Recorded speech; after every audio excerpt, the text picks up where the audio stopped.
Hi everyone, in this video I will be sharing what all this planner has, how to navigate it.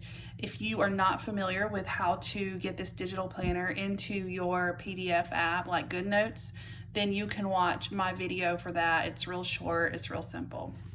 All right, so this is basically a linked PDF.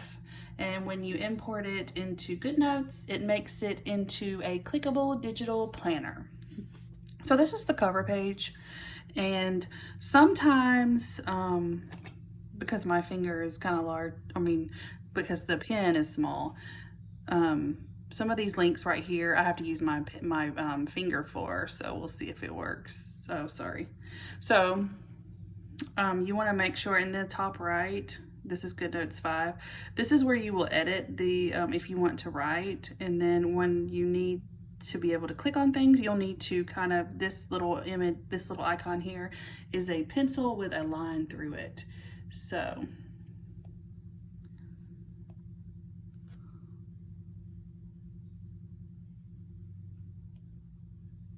you want to make sure that you select that.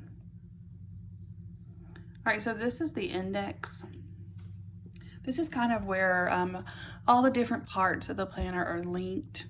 There is nothing that you need to do here. It is all linked for you. So if you want to go to Gradebook, and I left these blank so that you can write if you want to. Let's go to our pen. You can write whatever you want that subject to be. So you can kind of fill these in at the beginning of the year if you want to, or as you figure it out. And then what that will do is that will link you to a gradebook. Each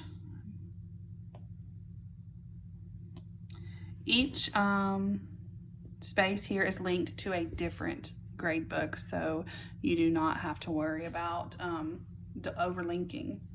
So all these are linked. So this is your gradebook. This is what it looks like. You can write your subject here, your students here. The only thing about this is you do have to write your students each time, just like you would in a paper gradebook. If you want, you could possibly type them up and save it as a picture and then insert the picture here, but you'd have to have the font size just right. So that's the only thing about that. The next thing is a checklist. I use this a lot for students turning in things. I have their names here, and then I write what it is that they need to return, and I just kind of check their names off as they turn it in. So this is the checklist. Standards.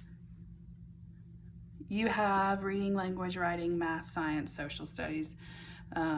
These are all linked to a page that looks like this. And the reason why I did this is because our standards are all different. So what you're going to do here is you would take a screenshot or type up your standards and save them as an image. Any type of image of your standards would go here. I'm going to show you in another video how to import pictures onto pages so that you can get all the information that you need in your planner. And so each of these has its own page that looks just like that. Same thing with curriculum pacing. All of our curriculum is different, so this is just a blank page where you would import a picture of your curriculum map. Schedule, you can either insert a picture of your schedule or you can write it out, totally up to you. Small group conferencing. So these are kind of just some quick ways that you can write in your students for the group, what skill you're going to be working on, what materials you need. Oops. And then in the bottom down here, right, in the bottom right, you can click on that and it'll take you to the notes page for that page. And all of these are created for all the subjects. Let's say you math, and I wanted to go back to that kind of the small group page that had all the subjects, you could just flip back instead of going to index each time. You'll have to flip a couple of times, but then you'll get there. So they're all, these are in order. Daily to-do, this is probably one of my favorites. You can write the date here, write down your to-do, even has a little box you can check it off. This is something that I use. What are some things I need to copy, plan, meet, notes, that sort of thing. Then there is a weekly to-do. All right, so there's two different things here. This is the one that I do, and I actually posted about this on my website about how I plan for my week. So on Monday, I automatically start planning for the next week. You don't have to use this. I just included this for me and for anyone else that's interested. If you want just a blank one, it's the second page. Don't delete this page though, because this on the index, this is linked to this page. So if you don't want this, then you could insert an image over this. Again, I'm going to show you that in another video, but make sure you don't delete a page. You don't want to delete any pages. You can duplicate pages, you can add pages, but do not delete any pages in this planner because it will mess up the links. Communication. This is a communication log. You can either, if you have a day that you're going to be calling a bunch of parents and you want to keep it that way, you could just date here and have all the different students and parents and the notes that you took. Maybe you're talking about something in particular that you want to keep all in one place. Or you could have a page for each student and just write the student's name here. And I'm going to show you how to duplicate this page so that you can have multiple copies. Passwords. I really need this in my life because it seems like I have a different password for almost every website. Meetings. Keep all your meeting notes in one place. And then there's just a notes page that you can duplicate as well.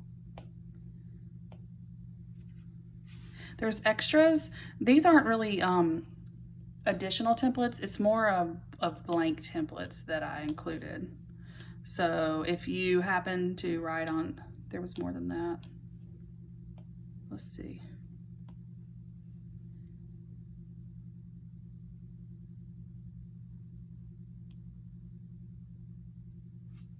There's more there.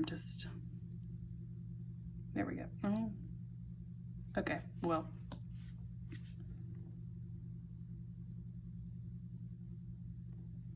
You may have to go back to this view. Uh-oh. You can tell that I'm kind of new at this. Oh, that was something that my son made. So sorry. Okay. You can go to this little grid icon up here. And this is a view of all your pages. So if you want the extras, they're at the bottom. You can scroll all the way to the bottom. For some reason, it's hard to navigate it because you're wanting to click on these tabs. So these are like the extra, these are some extra cover pages, or these are just pages like if you want to just put a picture over it and insert it somewhere, you can do that. Okay, now here's the fun part. All right, so this is all great, but where are our lessons? Where do they go? So over here, you have July through June. This is kind of zoomed in, there you go. And you click on a month. This is when I have to use my finger sometimes. You click on a month and you can write on this. This is what I really love about this. So, okay, this is really small. I can't do that. Well, you can zoom in and write what you need. This is a little fat for this, but you get what I would need to adjust my size. Okay, so that was easier. And it keeps it to where you could actually read it. And another thing I like about this is, well, let me adjust this size. Okay, let's just say meeting at 1:30, and I want to make sure that I see that, so I'm going to highlight it. I love the highlighter. I love bright colors. then make sure that you unselect it and you can zoom back out. So that's what I like about this.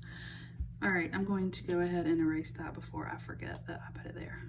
You can also erase anything too, which I love. No more worrying about, is this going to be perfect enough for my type A personality, because I am the same way. All right, so here you notice these icons at the beginning of each week. If you click on those, it takes you to your lesson planner for that week.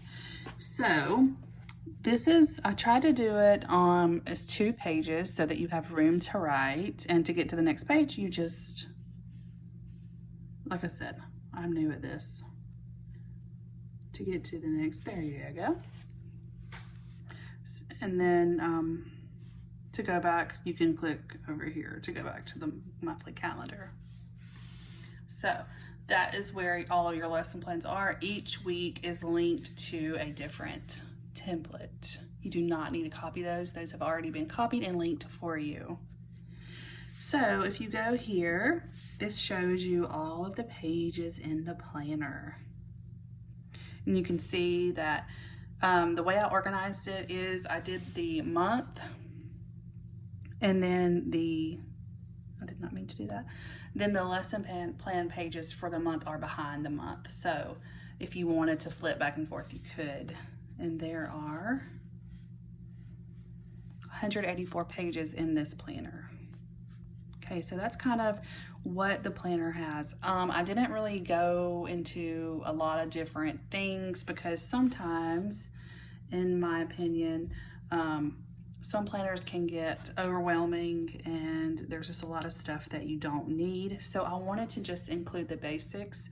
And you can make it as detailed and in-depth as you want to, especially with these blank pages that I included for you at the end.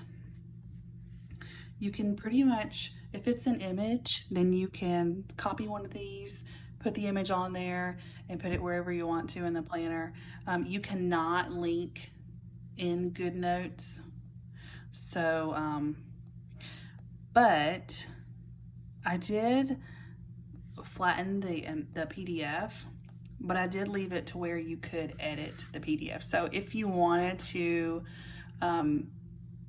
go into the original PDF that you download, then you could change it. But just know that once you do that, I can't really help you if you have any trouble, because it's beyond what I have done. So you want to make sure that you really know what you're working with when you do that. It can get a little confusing. So if you want to learn how to insert images and all the fun stuff that you can do with this, you can watch the next video.